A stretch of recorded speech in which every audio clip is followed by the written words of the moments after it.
Hi, and welcome to our first in our series on startups. I'm very excited to speak about startups because I love working with them. Throughout this series, we're going to hit on a couple topics. One, we're going to talk about what the definition of a startup is when we're talking about it in this series. Then we're going to talk about how to actually set up a startup or some of the issues that come along with setting up that startup. Then we're going to talk about some very common founders' issues. And finally, we'll talk about early stage financing. So, with that in mind, let's jump into the first thing, which is what is it that I'm talking about when I say startup? I'm talking about an emerging growth company.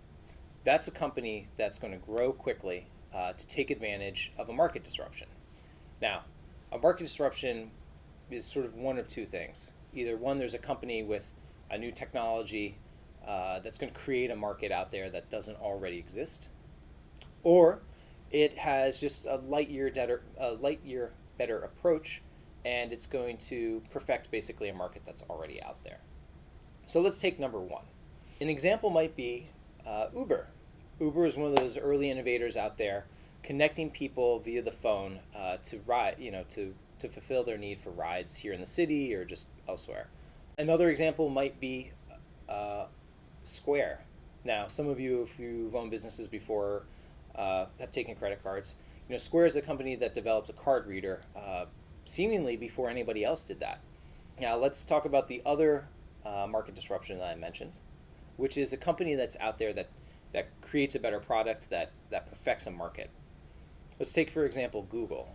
Google was not the first internet search engine.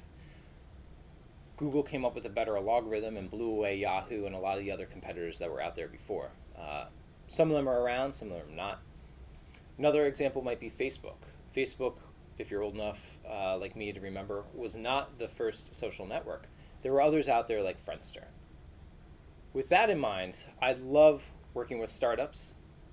Most of my emerging growth companies work with me here in the San Francisco Bay Area. If you think that we might be a good fit, reach out to me, and I'm happy to have a conversation with you. Thank you.